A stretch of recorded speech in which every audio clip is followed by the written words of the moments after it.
Nuuspod. Die tuiste vir Afrikaanse stories agter die nuus.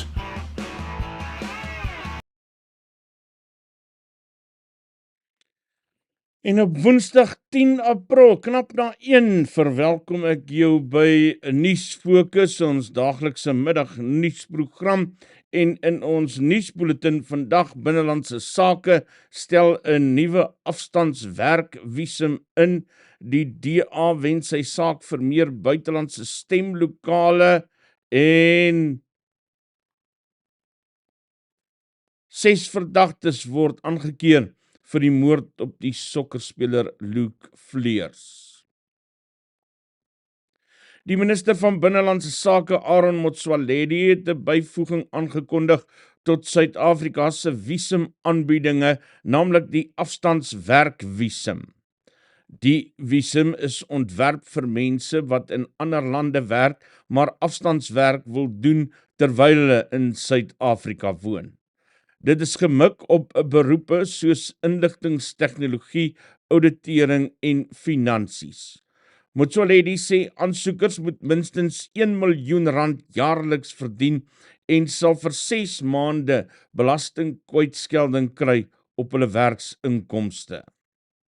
One of the new things that has been recommended is the introduction of a remote work visa. There are people who want to stay in South Africa. They are not employed by South Africa. They are employed by other countries. The advantage is that these are high earners. They will be spending money, and that's why the salary they earn is very important. Die DA, die verkiesingshof se beslissing verwelkom, wat die verkiesingskommissie se besluite tersyde stel om nie spesiale stemme by konsulate toe te laat nie.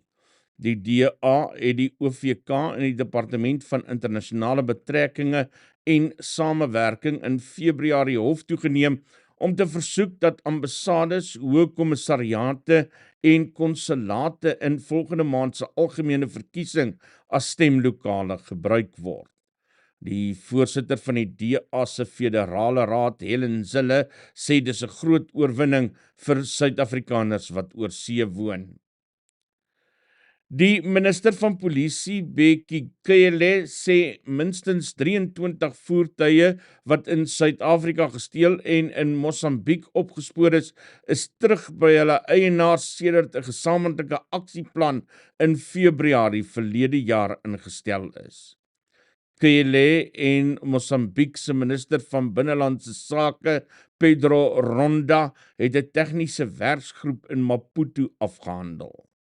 Hy sê albei polisiedienste het die aksieplan onderteken om transnasionale misdaad in die streek te beveg. Whatever we agree upon must be a living action and activities. Those that are responsible to work with us will have to make sure that those things happen. It's not about us, it's about the people of both sister countries, that they must feel the impact of our coming together, and their safety must be felt by them. Die polisie in Gauteng het 6 verdagtes in hegtenis geneem in verband met die moord op Kaizer Chiefs se verdediger Luke Fleurs. Die 24-jarige sokkerspeler is verlede Woensdag in 'n kapingsvoorval by 'n fulstasie in die noordweste van Johannesburg doodgeskiet. 'n Polisiewoordvoerder, Mavela Masondo, sê die verdagtes sal Vrydag in die Rodepoort se Landdroshof verskyn. The 6 suspects were traced and arrested in Slovoville in Soweto, while the vehicle that was already stripped was recovered on Monday, the 8th of April 2024. Police believe that the suspects are part of a syndicate that is responsible for car hijacking in Gauteng. Buitelandse nuus, Simon Harris is Ierland se jongste eerste minister nog. Die land se parlement het die 37-jarige goedgekeur as opvolger vir Leo Varadkar, wat verlede maand onverwags bedank het om persoonlike en politieke redes. Varadkar het maandag sy amptelike bedanking by die president Michael D. Higgins ingedien. Harris, die minister vir voortgesette en hoër onderwys, was die enigste kandidaat om sy naam voor te stel. Hy sal 'n koalisieregering lei wat bestaan uit sy party Fine Gael as ook Fianna Fáil en die Groen Party. Rugby, wêreldrugby is baie ingenome met wat hy as 'n waterskeiding uitspraak beskou nadat 'n Australiese hof 'n man beboet het vir sy uitskellery van 'n beampte op sosiale media tydens verlede jaar se wêreldbeker toernooi in Frankryk. Aaron Isaiah het die televisiewedstryd beampte Brian McNeese tydens die wedstryd tussen Samoa en Engeland gedreig. Hy het skuldig gepleit. Wêreldrugby het bekend gemaak hy doen stappe om Isaiah te verbied om kaartjies vir toekomstige wedstryde te kan koop en sê hulle hoop die vonnis stuur 'n boodskap dat sulke gedrag totaal onaanvaarbaar is. Tennis, die Italianer Lorenzo Sonego,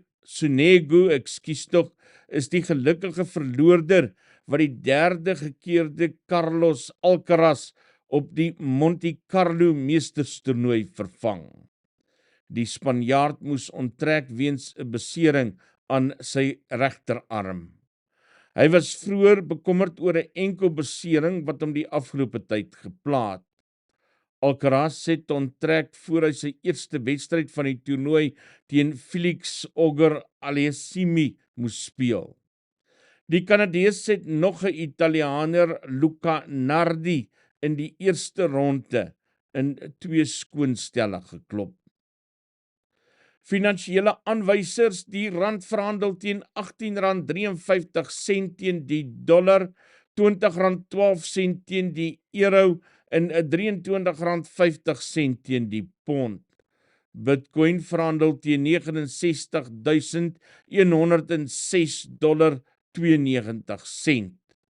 Die prys van goud is $2.352.99 per fyn ons en die prys van Brent ruolie staan op $89.65 per vat. Dis die einde van die nuusbulletin hier op Nuusfokus.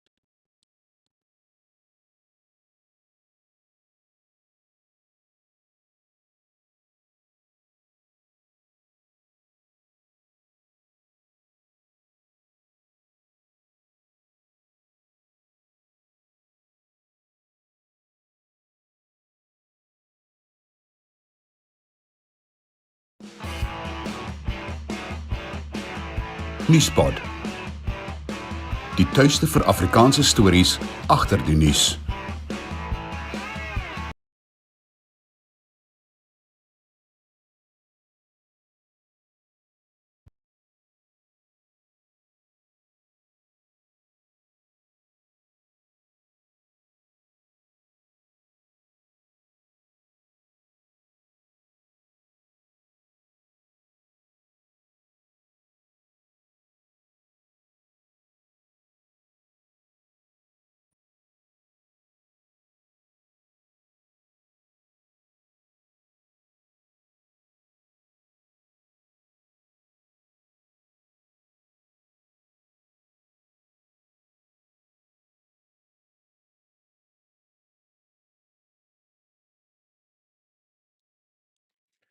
Verskoning vir daardie stilte, daar het nou een of ander gogga hier ingespring wat nie wou gehad het. Ons moes op die lug kom nie. En niks wat ek gedruk het wou werk nie. Maar soos dit nou gaan, as 'n mens ons dokter toe gaan of so, dan is daar skielik nou niks meer fout nie. So, maar hier is ons nietemin. Jy kyk na Nuusfokus hier op Nuuspod en ons gesels vandag verder oor hierdie Jacob Zuma uitspraak wat die hof gister gemaak het, dat hy wel toegelaat word om op die kieslys te verskyn. En ons is veronderstel om nou met Oscar van Heerden daaroor te praat, maar hy sê hy is nou nog steeds nie waar hy moet wees nie. So ek gaan nou net gou kyk of ek 'n stilte kan veroorsaak, of 'n breek kan veroorsaak, en net gou kyk of ek vir Oscar wel in die hande kan kry.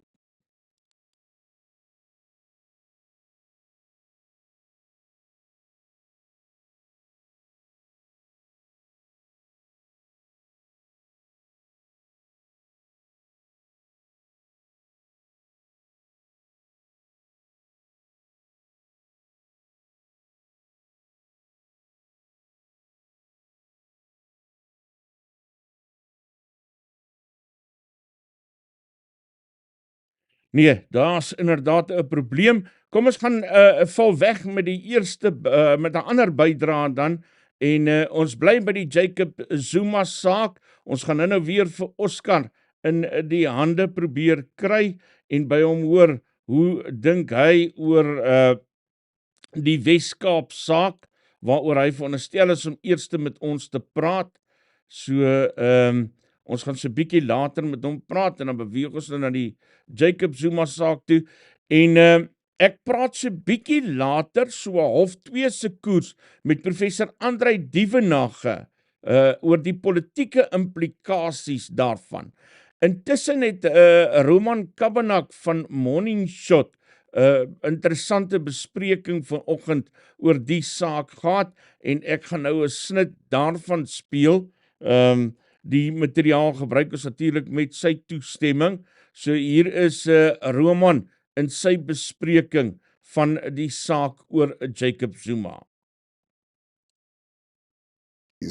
At best. Huge news. The Electoral Court has come out in favor of Jacob Zuma, saying that, well, he can be on the ballot and go to Parliament if his party has enough seats to do that.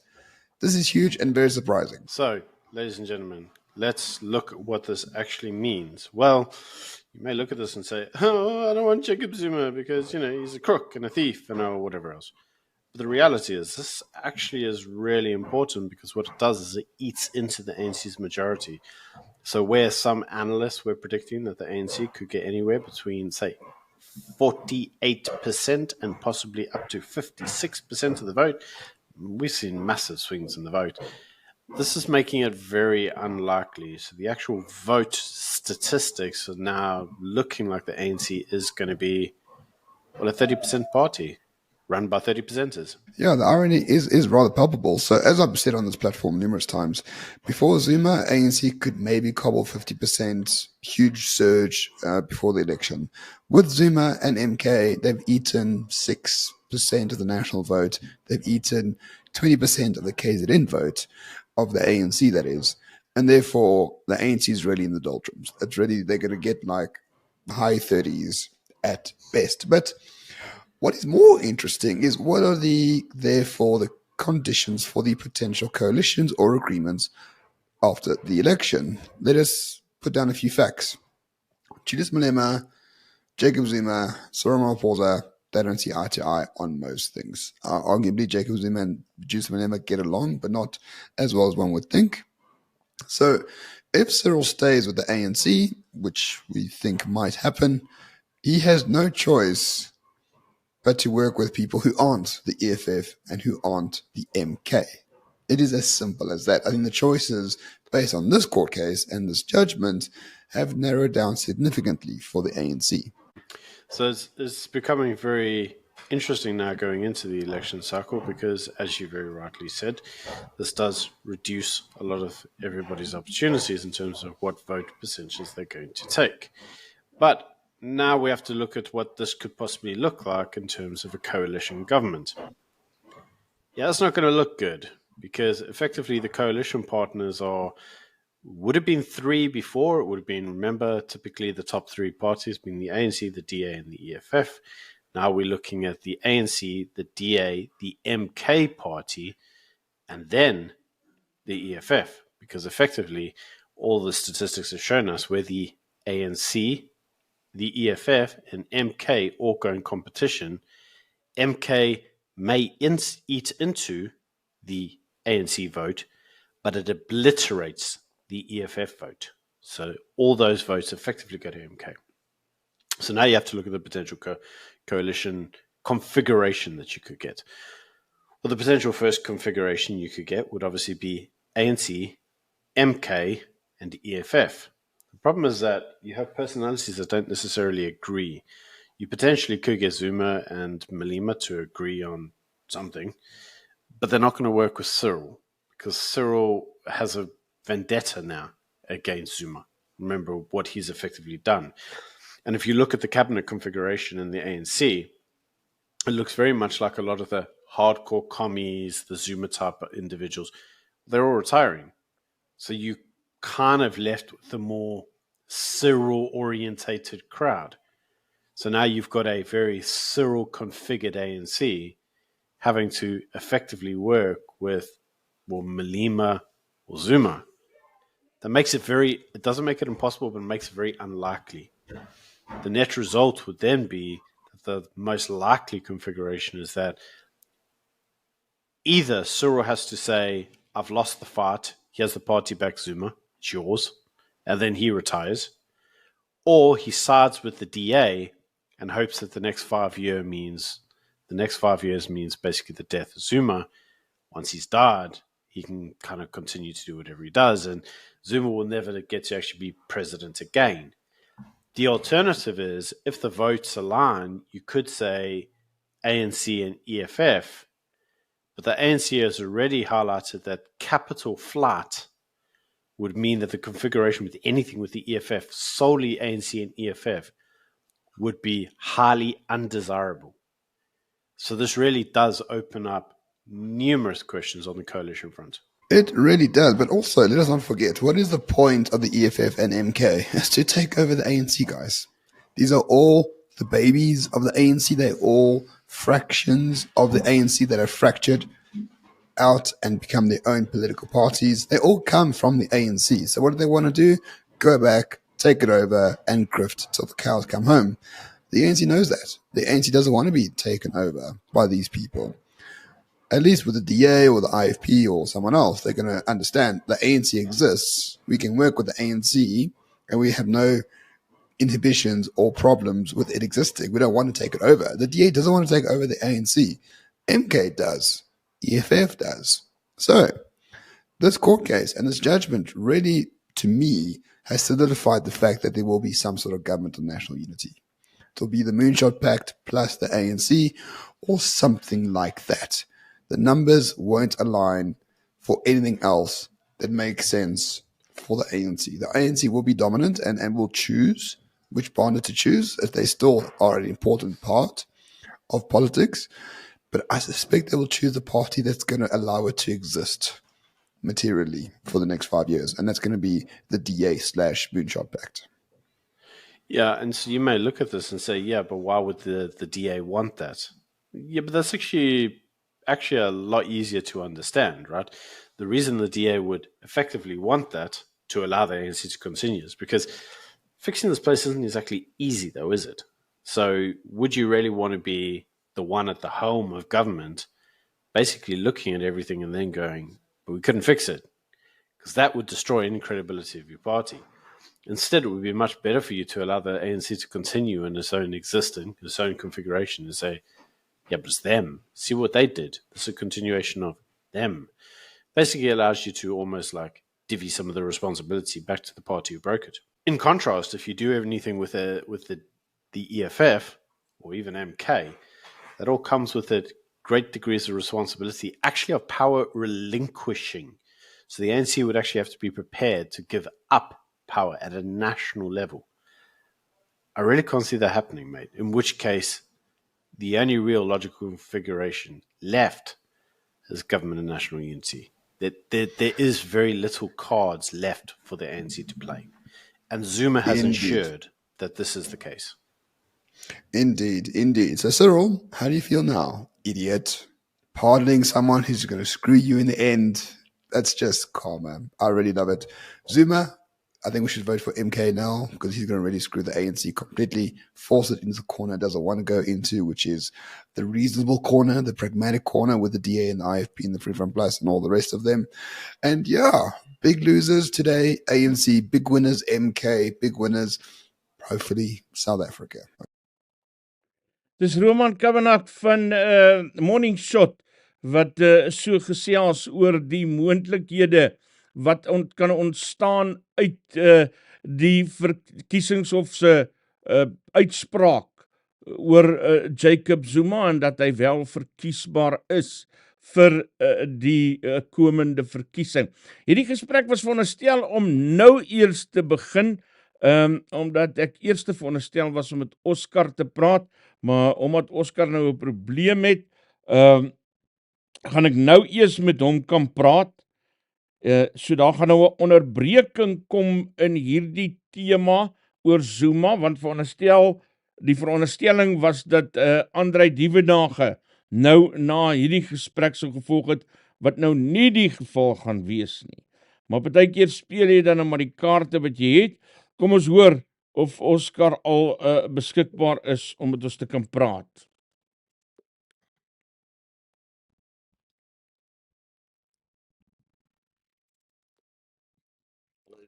Oscar, sal jy kan praat? Man, ek sit nog steeds hier so.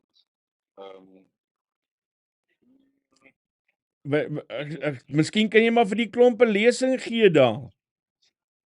Ek dink gee my, is dit moontlik om mense nog vir 20 minute te gee? Okay, ek gaan jou 20 voorbel, dan gaan ek die volgende bydra speel. Okay. Dankie Oscar. Dis Oscar van Heerden wat ongelukkig nog vas is en nie nou dadelik met ons kan praat nie, maar dis alles reg. Kom ons gaan oor na die volgende bydra toe wat vir 20 voorgeskeduleer was en dit is ons weeklikse rubriek Die Blinkkant. In hierdie rubriek praat ek vandag met Marlies van Sail en sy se portefeulje spesialis by Optimum Beleggingsgroep en sy het vanoggend gou met my kom gesels oor Optimum se seminar wat hulle hier op Nelspruit vandag het saam met Dr. Rudolf Botha en so het sy vir my verduidelik waaroor gaan hierdie seminar presies. Baie opgewonde vanmôre, dit is ons beleggingsseminar by die Capital in Nelspruit. Kliënte kan steeds registreer op ons webwerf www.oig-invest.com. Jy klik net op events en ons gaan bietjie gesels oor adaptive investing, riding the waves of change. So ons gaan raak in onderwerpe soos tegnologie, artificial intelligence, verkiesings, Dr. Rudolf Botha gaan ook praat oor die ekonomie, so ons is baie opgewonde en ons hoop om soveel mense moontlik daar te sien. Hoekom is so byeenkoms soos hierdie nodig, want ek sien julle gaan dit ook landwyd doen, dis nie net in Nelspruit nie, waarom vind julle nodig om so iets te doen? Ja, korrek. Ons het reeds 'n paar van hulle afgehandel, maar ons het nog Johannesburg, George, Nelspruit en Bloemfontein oor. En dis vir ons belangrik om met mense te deel, dat mense net bietjie meer sekerheid het. Ons gaan in 'n jaar in waar daar 'n magdom verkiesings is. Meer as helfte van die wêreldpopulasie gaan na die stembusse toe. Verkiesings in 67 lande. En ek dink dit is so belangrik dat ons bespreek wat is die invloed van verkiesings op die markte, op beleggings. En om net vir mense die korrekte inligting te gee dat hulle meer gemaklik is. Marlies, behalwe Dok Rudolf wat ons nou al baie goed leer ken het hier by Nuuspod, wie anders is daar wat optree by hierdie geleentheid? Ja, so ons het ook 'n baie interessante paneel met Fransja Botha, ons hoof van beleggings, ons CIO van die maatskappy, as ook Eugene Versagie. Eugene is ons head of strategy en ons gaan bietjie vir hulle al die moeilike vrae vra, dat hulle met ons gesels oor thematic investing en artificial intelligence. Hoe kan ons dit gebruik in beleggings? Ons gaan bietjie kyk na environment, jy weet die impak van solar energie is so belangrik en hoe gebruik geluiste maatskappye dit. Ons gaan 'n bietjie praat oor healthcare en dan soos ek gesê die verkiesings en die invloed op die beleggings. Wat beteken daai tematiese beleggings waarvan jy praat? Ja, so ons is 'n thematic investor. Ons gaan dit definitief ook môre 'n bietjie meer na kyk. Wat dit beteken is ons sien die wêreld verander en dit speel uit deur sekere temas.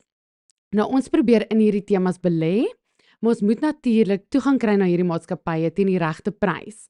So van die temas wat ons geïdentifiseer het, is tegnologie.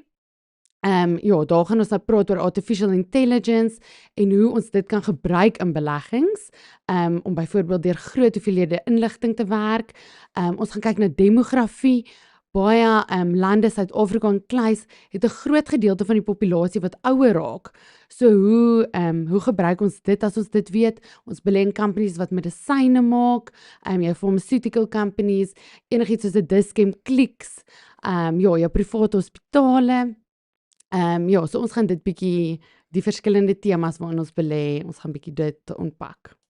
As ek nou oom Jan op Nelspruit is, wat ek eintlik seker maar is, so oom Isak op Nelspruit, en ek moet nou waarde put uit daai geleentheid van jou môre. Waarmee gaan ek wegstap? Op watter mate gaan ek, wat oom Jan is, wat nie slim is oor die wêreldekonomie nie, maar wat 'n paar rand het om te belê. Hoe gaan daai kennis vir my tot waarde wees? Ja, Isak, dis 'n goeie vraag. Ek dink dit is so belangrik vir beleggers om te verstaan hoekom hulle nog steeds in die mark belê moet wees, alhoewel daar baie volatiliteit is in 'n jaar met soveel verkiesings. Net om weer seker te maak hulle bly by hulle beleggingsplan en hulle is in die mark. Want ons weet, soveel van die beste dae in die mark kom nadat die mark afgekoop het. Ja, so ons gaan dit net bietjie seker maak hulle is gemaklik met wat kan gebeur, wat is die scenario's wat ons sien kan uitspeel en die geleenthede wat daar is. Want daar is nog steeds definitief baie geleenthede in ons land, in Suid-Afrika. Ons het goeie maatskappye, ons beurs verhandel teen 'n baie goedkoop, ons praat van die PE ratio, die price to earnings ratio. Ons maatskappye is goedkoop, maatskappye soos ons retailers, 'n Shoprite, 'n Truworths. Ons het goeie maatskappye en dis ons werk om seker te maak ons koop in op die regte tyd. So ons gaan net met hulle ons beleggingsfilosofie deel dat hulle gemaklik is daarmee. So, ons het byvoorbeeld gister met Magnus Huystek gesels, wat die hoofborg spesifiek van hierdie middagprogram nuusfokus is hier op Nuuspod, en hy is nie altyd baie positief oor beleggings in Suid-Afrika nie. Dit klink vir my hele verskil so 'n bietjie van hom, as ek nou moetswillig mag wees met twee borge. Ja, jy sit my hier op die spot. Nee, dit is 100% waar, Isak. Ek dink ons sien geleenthede, ons sien 'n verskeidenheid van geleenthede en ons dink is baie belangrik dat jy gediversifiseerd moet wees. So ons het definitief buitelandse oplossings en ons gebruik genoeg buitelandse blootstelling in ons fondse, maar 'n gediversifiseerde portefeulje is die beste, dat jy reg is vir verskillende goed wat in die mark gebeur. So baie van ons maatskappye waarin ons belê wat op die JSE gelys is, verdien meeste van hulle inkomste of al hulle inkomste in die buiteland. So jy het daai gedeeltjie van buitelandse blootstelling wat ook deurkom. 'n Maatskappy byvoorbeeld soos Richmond verdien nie 'n sent in Suid-Afrika nie, maar hy's gelys op ons beurs. Ons dink is baie belangrik dat jy net ook moet seker maak as jy geld buiteland toe vat, dat ons dit vir jou teen die regte koerse vat. So ons moet maar versigtig wees vir die rand, seker maak ons vat die geld uit teen die regte koers. Ja, so ons glo net gediversifiseerd. Jy kort jou plaaslike blootstelling, maar ook buitelandse blootstelling en dan natuurlik in 'n verskeidenheid van bateklasse. Jy hoef daarom nou nie op die spot te voel nie. Hier by Nuuspod glo ons nogal daaraan om verskillende stemme te laat hoor, so van links na regs, van bo na onder. Ons glo nogal daarin om diverse stemme teenoor mekaar te plaas. Gee 'n bietjie vir my voorbeelde van goeie beleggings in Suid-Afrika, wat dit die moeite werd sal maak om in Suid-Afrika te belê. Jo, Isak, ek dink daar's 'n verskeidenheid van goeie maatskappye in ons land en soos ek sê heidaglik verhandel hulle die price to earnings ratio. Heidaglik kan jy toegang kry na hierdie maatskappye teen 'n goeie prys. Jy kan inkoop teen 'n lae prys. En dis ons werk dan natuurlik om al hierdie maatskappye te gaan ontleed en te gaan seker maak ons gee vir jou toegang na die regte maatskappye toe. So, aktiewe bestuur is baie belangrik. Watter sektore praat ons van? As ons kyk na sektore, ons sien groot geleenthede in ons retailers. Ons verwag dat bietjie later in die jaar gaan rentekoerse afkom. Die oomblik as rentekoerse afkom, het mense 'n sent of 2 ekstra weer in hulle sak wat hulle nie meer op hulle huislening of op hulle karlenings betaal nie. So dan ons retailers, byvoorbeeld ons clothing retailers, soos 'n True's, 'n Mr Price. Ja, dit is baie goeie besighede waar ons dan definitief sien dat hulle goeie earnings sal hê en dat hulle earnings sal opgaan. 'n Maatskappy soos Mr Price het begin laas jaar Januarie en net 30% van hulle winkels kon operate as dit load shedding was. En hulle het laas jaar geëindig, 2023 geëindig met oor die 90% van hulle winkels wat heeltemal kan voortgaan as hulle wat selfkrag voorsien, wat heeltemal reg is om completely te operate in load shedding. So ons het definitief baie goeie maatskappye, ons banke.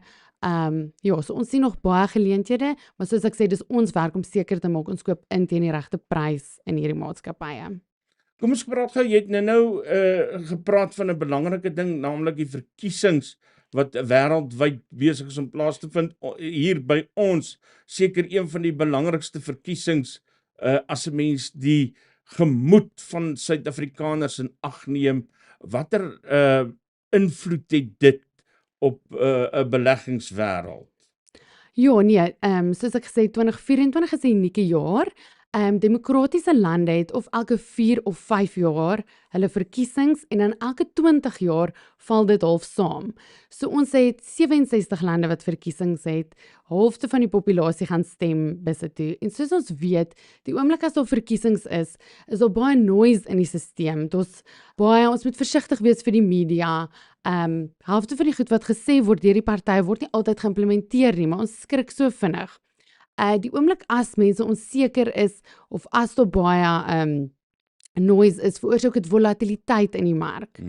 Nou baie belangrik, as daar volatiliteit is, dit kan natuurlik vir ons geleenthede ook bring, want partykeer koop die mark af te veel waar ons dan toegang kan kry na die mark toe, of na maatskappye toe waarin ons nog wou ingekoop het. En dan is dit net belangrik vir mense om te onthou om nog steeds in die mark in te bly, want weer eens soos ek gesê het, een van jou beste dae word gevolg partykeer nadat die mark verskriklik afgekoop het. Dis Nuuspod. Die tuiste vir Afrikaanse stories agter die nuus. Marlies van Sail wat van Optimum Beleggingsgroep wat so met ons gesels in die Blinkkant en môre daardie seminaar wat hulle dan hier op Nelspruit het. Hier kom ons volgende storie wat dan nou sou moes volg op ons eerste storie, as ons in die orde kon hou wat ons veronderstel is om te gehou het, maar ek gesels nou met professor Andrei Dievenage. Andrei, goeiemiddag, baie welkom by Nuusfokus weer eens. Middag Isak, goed om weer te kan praat. Andrei, ons het vanoggend bietjie met professor Koos Malan gesels oor die regsimplikasies en die betekenis van hierdie saak en die regsbeginsels rondom dit, maar die saak het ook politieke implikasies. Kan jy vir ons 'n bietjie inlig hoe dit moontlik kan uitspeel? Wel, Isak, in kort, ek weet nie wat prof Koos Malan met julle bespreek het nie, maar die regskyk wat ek het op die saak is dat meneer Zuma wel vrygespreek is. Daar is nie 'n kostebepaling gemaak dat enige party hoef te betaal nie. Daar is reg toegelaat tot appel. Dit sê vir my, en jy kan dit gaan lees in meer as een aspek van die grondwet, dat dit eintlik hier 'n probleem is met die jurisdiksie van die OVK en nie noodwendig met Zuma as kandidaat nie, maar laat Zuma op 'n ander punt uit die proses verwyder moet word, maar dit is op die oomblik effens ongekarteerde terrein. Maar kom ons laat die regsproses daar. Wat belangriker is dat die saak verrykende politieke implikasies het. En die eerste implikasie is psigopolities. Is dit 'n reuse oorwinning vir Zuma en vir die MK-party. En mens kan verwag dat die party verdere momentum gaan kry. 'n Baie nuwe peiling van die Bloomberg groep wat ek pas onder oog gehad het vir 'n onderhoud 'n bietjie later, is dat die ANC maar meet op 37%, die MK op 13%, DA 25% en die EFF 11%. So dit maak die MK-party op hierdie stadium die derde grootste party. En nou moet ek ook 'n ander proses sê, dis 'n politieke proses. My vertrekpunt is, in 'n Suid-Afrikaanse konteks, is mag sterker as reg. As Zuma dit kan regkry om daai syfers wat hier voorspel word af te dwing, dan gaan hy baie moeilik gestop word deur enige regsproses. Trouwens, 'n mens wil amper sê die regsproses probeer hom al sedert die vroeë 2000s op 'n manier in 'n moeilike posisie plaas, het sy aangekla kry, in 'n tronk kry, was onsuksesvol. Met daai tipe magsbasis gemobiliseer en waarskynlik in alliansie met ander groepe in samehang met beheer, waarskynlike beheer of 'n goeie kans om 'n beheerende aandeel te hê in KwaZulu-Natal, is hier besig om Zuma se posisie polities baie sterker te maak, ongeag van die impak en die regskoers wat hier gevolg kan word. Nou sien ek in die lig hiervan, lees ek op X, nou dis die voormalige Twitter, van nuwe syfers wat die Social Research Foundation uitgebring het, 'n meningspeiling op 'n kieserssteun van so 60% of 'n kieserstal van 60%, werk hulle uit dat die ANC 37 gaan kry, DA 25, MK 14, EFF 11, IFP 5 en Action SA 2%. Maar ja, ek weet nie, André, ek is nou nie 'n politieke wetenskaplike nie, maar ek het dan by jou klas gehad en hierdie syfers klink nie vir my lekker nie. Wel, Isak, om met jou eerlik te wees, my bekommernis is dat meningspeilings is meningspeilings. En ek dink nie 'n mens kan 'n te groot afleiding daaruit maak, behalwe om te sê dis 'n indikator. Maar nou moet ek sê dat daar was nou vir die laaste 2 jaar, praat ek onder meer met jou en met talle ander oor die meningspeilings. En ek dink al die meningspeilings tot voor die stigting van die MK-party het vir die ANC gemiddeld gegee van 43%. En toe die MK-party kom, toe was die aanduidings dat die steun verder besig is om te daal. So kom ons sê daar's 'n patroonmatigheid in hierdie meningspeilings. En dis nie net een groep nie, maar dit is seker bykans 10 groepe wat hierdie meningspeilings gemaak het. Kom ons sê ten minste 5, maar ek dink is meer as 5 wat dit gedoen het, en hulle resultate verskil nie te fundamenteel nie. Wat wel so is daar's 'n debat onder politieke wetenskaplikes, en daar is tot onlangs toe het ek nog met redelike senior politieke wetenskaplikes gepraat, wat reken, dis 'n uitgemaakte saak, die ANC kry 50% plus 1 of plus 2%. Dit was hulle som. My argument was 42 tot 47%. Lees ek die ANC syfers op. Ek moet sê, as die MK-party sy momentum behou, en hulle gaan veral in die Oos-Kaap steun werf, want dit lyk of daar 'n Nguni, dis 'n Zulu Xhosa nasionalisme, besig is om vir Zuma te dryf. As dit ontsluit kan word, dan is hier 'n slegte saak scenario vir die ANC. Maar die enigste punt wat ek op die oomblik wil maak is, die meer waarskynlike scenario is 'n ANC onder 50%. Die meer onwaarskynlike scenario is 'n ANC bokant 50. Wat wel so is, dat van hierdie meningspeilings, en is meer as een, nou al 'n syfer wys van minder as 40%. Ek is nog steeds skepties daaroor, maar kom ons kyk dit uit. Daar's 'n ander argument wat gemaak word dat Jacob Zuma se MK en natuurlik Magashule en hierdie ouens wat bitter is vir die ANC eintlik maar net 'n deur terugsoek na die ANC om terug te gaan en dit oor te neem deur middel van hierdie nuwe partye van hulle. Isak, dit sluit ek glad nie uit nie. Maar dit is net 'n manier van politieke elites om hulle self te herposisioneer. Dit is interessant as jy die steun neem van al die partye wat weggebreek het van die ANC en jy tel dit bymekaar, dan is daai steun nog steeds bokant 60%. So in kort, die ANC se steun lê daar en sy waarskynlike samewerking, na my oordeel, en ek weet daaroor debatteer ons ook, gaan nie met die DA wees as eerste prioriteit nie. Dit gaan eers as eerste prioriteit wees met byvoorbeeld kleiner partye.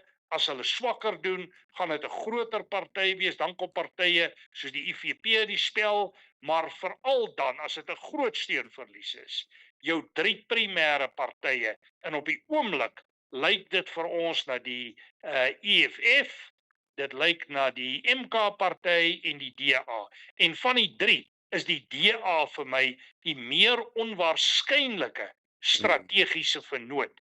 Baie hang natuurlik af van wat gebeur tussen die MK en die EFF, maar ek twyfel of die MK en die EFF genoegsame steun kan mobiliseer om die ANC en ander oppositiegroepe uit te skakel. So die ANC is en bly die strategiese vennoot hier. Professor Andre Dievenage, lekker om weer eens met jou te gesels, tot weersiens. Dis reg, Isak, baie dankie en goed gaan daar. Groetnis. Professor Andre Dievenage, politieke ontleder aan Noordwes Universiteit wat met ons gesels het. Kom ons kyk of ons nou vir Oscar van Heerden in die hande kan kry en of hy met ons sal kan praat oor Gayton McKenzie se opmars in die Wes-Kaap.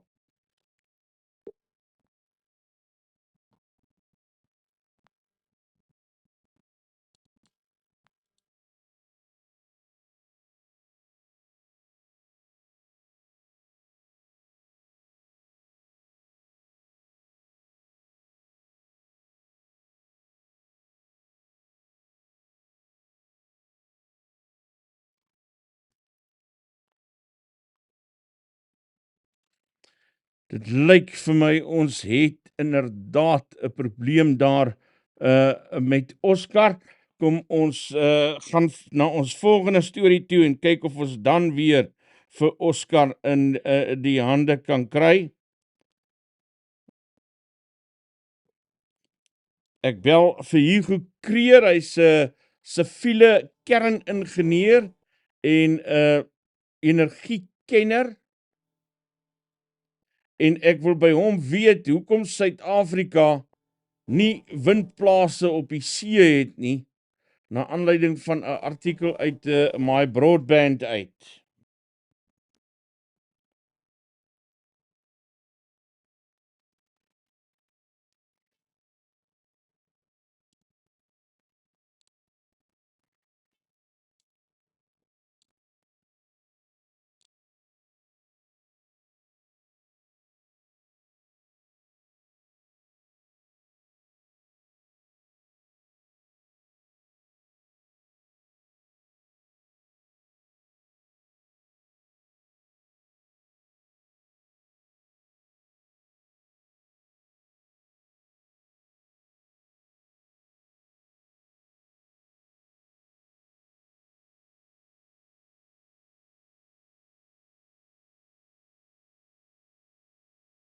Gekom. Daar het ek vir Hugo Kreer op die lig uiteindelik. Hugo Creer, soos ek sê, is 'n siviele kerningenieur en 'n energiekenner en ons gesels vandag met hom oor die vraag oor waarom Suid-Afrika nie windplase op die see het nie.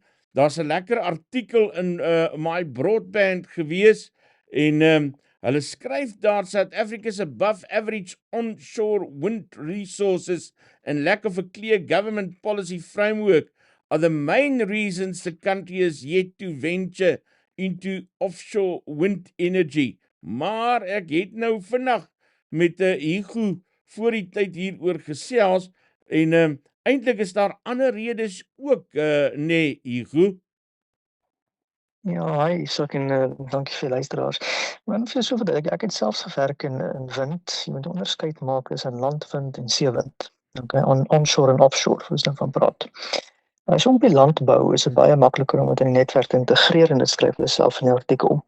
As jy hom nie op die land gaan maar op die see bou nie, is dit bietjie duurder. Dis die eerste punt wat daar uitkom. Die tweede ding is mense moet verstaan as jy windkrag op skaal gaan opbou, dan het nog steeds 100% terugsteenkrag nodig, of uit batterye of uit aardsgas uit. So dit raak moeilik om daai goed te integreer op skaal. En dis eintlik wat nie so mooi in daai artikel genoem word nie. Dit is nie so eenvoudig as wat mense dink nie. Dit vat nie so vinnig om te bou nie. Die artikel noem ook nie eintlik die regering eintlik 'n behoorlike beleid daarvoor. So ek dink dit gaan nog 'n rukkie vat voor ons regtig daai tipe windkrag gaan hê. En ou moet goed gaan kyk hoe die tenders vasgestel word. Want in baie kere word die ding op 'n pies gedoen. Dis 'n afslaermodel. En dan sê hulle vir elke kilowattuur betaal jy nou maar 'n sekere handelprys. Maar die probleem is wat gebeur as ek nie daai wind gebruik nie, dan moet ek nog steeds hom betaal. En daar's baie mense in Engeland en ander wat skepties begin raak het oor hierdie goeders. Hulle sê nou wag nou 'n bietjie. As jy na die markprys gaan kyk van energie, is daai ding partykeer minder kry daai ouens eintlik 'n groot subsidie as gevolg van hoe die kontrakte opgestel word. So dis die vraag wat ek dink nog nie gevra word daai. Die eerste is onderskeid tussen landwind en seewind. Die tweede ding is die netwerk transmissielyne en dan die derde ding is die pryse regtig kompetitief of is daar 'n premie wat ons dalk moet gaan betaal? Ja, en dis so min of meer my mening daaroor. Wat is die voordeel? Is daar voordele in windkrag wat op die see gegenereer word? Kyk, ek het ontwerp vir so verduidelike ding wat gepraat van die European Offload model en ek het van die fondasies van hierdie goed selfs ontwerp toe ek vir die gasbedryf gewerk het. Die voordeel van windkrag en sonkrag is dit jy brand nie vir brandstof nie. So jy hoef nie te gaan myn vir brandstof nie. So dis omgewingsbeter in daai opsig vir elke energie-eenheid wat jy gebruik.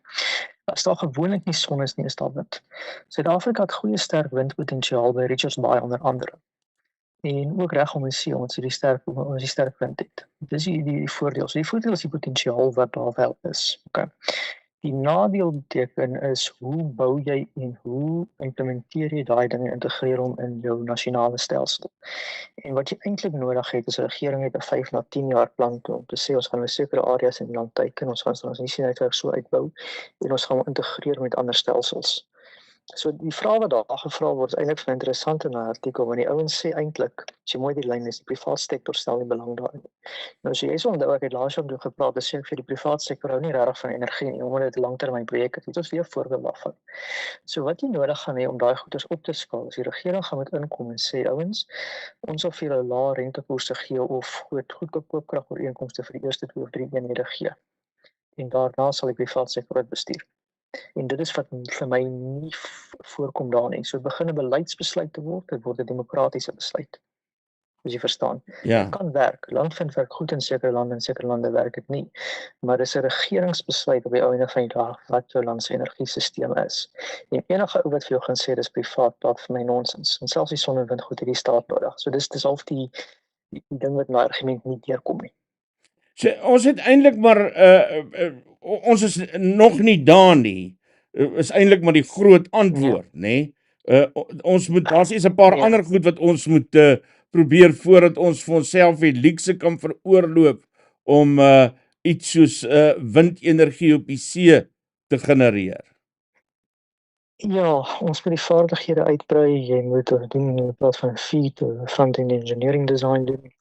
Daar's baie stappe wat eers gedoen moet word en hierdie goed is altyd 3 na 5 jaar voordat jy die regte besluit maak. En nog nie word die besluit nie gemaak nie. So om nou terug te kom na die groter prentjie in Suid-Afrika, tot ons nie die regte beleid en besluite het nie, gaan ons nou maar met stemkommers sit. So eenvoudig soos dit. Hugo, terwyl ons nou met jou praat, daar is nou op die oomblik, het Suid-Afrikaners kan hulle so bietjie asemhaal en is beerdkrag nie so intens, soos dat wat dit vroeër vanjaar en einde verlede jaar was nie. Maar nou soos ons klompie nou maar is ons baie skepties oor wat besig is om hier te gebeur. En party mense sê, hoorie, maar hier is 'n groot slang in die gras. Wat is hierdie regering mee besig? En party ouens sê daar word diesel verbrand teen 'n ongekende tempo wat ons in 'n groot krisis gaan beland. Wat is jou mening daaroor? Ja, ek is 'n paar dinge. Eerste van alles, Suid-Afrika se regering het uiteindelik ek weet nie of jy na my en jou gesprekke geluister het nie, maar dit uiteindelik begin om die steenkoolstasies bietjie reg te maak. Net so bietjie beter. Maar ons het nou nog nie reservemarkings in Suid-Afrika en op hierdie stadium, as ek my laaste keer na die data gekyk het, is elke dag of 2 waar daar 3 of 4 eenhede trip op die stelsel. So is nou môre uit, môre is jy nie uit nie. Ons was nou gelukkig vir die laaste 2 weke gewees, miskien het hulle 'n bietjie beter bestuur. So gee hulle maar grasie daarvoor. Jou punt vir die stemming vir die diesel, ja. Die dieselprys wat Eskom by aankoop is R3 per liter meer as wat jy by die petrolpomp kan kry. Nou so groot aankoper van diesel kan hulle maklik na Saudi-Arabië toe gaan en die prys gaan onderhandel. Maar hulle wil dit nie doen nie omdat Petro SA 'n middelman is vir die regering en as oorwegings van bedrog en daai tipe kontrakte. Die ander ding is hoekom hulle ook nie aardsgas wil insit nie. As jy aardsgas by Matola en Mosambiek onder andere insit, wat nodig gaan wees vir die wind en die son by. Dan sny jy die diesel rekening met 'n faktor van 4. Nou die regering wat nou daai feit in die stelsel wil ons net vir sy dieselkontrakte onderstaan. So dis 'n vraag wat baie moet vra is hoekom het ons nie aardgas begin invoer in Suid-Afrika nie. Aardgas sou help om beerdkrag op te los, sou help om groen en son en windkrag op te skaal en dit sal help om die dieselrekening te sny. Dis net voordele. En die rede daarvoor is daai regering wil vasklou in daai tenders en ons het 'n vermoede daar's 'n ANC middelman wat in daai storie sit. So om lank storie terug te kom, ek sal vir die ouens sê ja, daar is goeie tekens van beerdkrag. Maar soos alles Suid-Afrikaners reg is verkiesings, alles wat in 'n verkiesingsjaar gebeur gaan oor die verkiesings. Nou ek wil eers gaan kyk na brand hulle meer diesel voor ek vir jou gaan sê ons daar het opgelos. Dis Hugo Creer, energiekenner en siviele kerningenieur wat so met ons gesels. Hugo, baie dankie dat jy vir ons tyd gemaak het. Sterkte. Sterkte. Baie dankie almal. Groetnis. Lekker gewees om weer met Hugo te kon gesels. Hy het heel wat kennis oor hierdie saak. En ek sit nou op 2 bene, staan nou op 2 bene en hinke pink en wonder of ons maar weer vir Oscar moet probeer of gaan ons dit nou maar vir 'n bad job opgee en kyk of ons môre met hom kan praat. Ek dink ek het besluit ek gaan kyk of ons maar môre met hom kan praat. Anders sit ons net vir onsself en frustreer hierso. Dus gaan ek die program hier afsluit en eerder vir Oscar môre vra om met ons te gesels. Die vraag wat ek aan hom wil vra is wat maak dat Guyton McKenzie soveel gewildheid in die Weskaap wen en dat daar party mense is, party ontleeders wat sê die DA het regtig rede om bekommerd te wees oor die impak wat hy daar in die Weskaap kan hê. Maar ons sal môre daaroor gesels. Baie dankie dat jy saam gekyk het vanmiddag. Verskoning vir die heen en weer pak van die kaarte vanmiddag.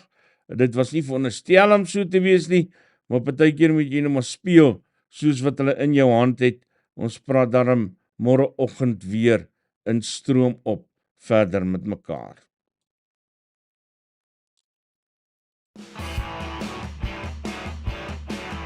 Nuuspod. Die tuiste vir Afrikaanse stories agter die nuus.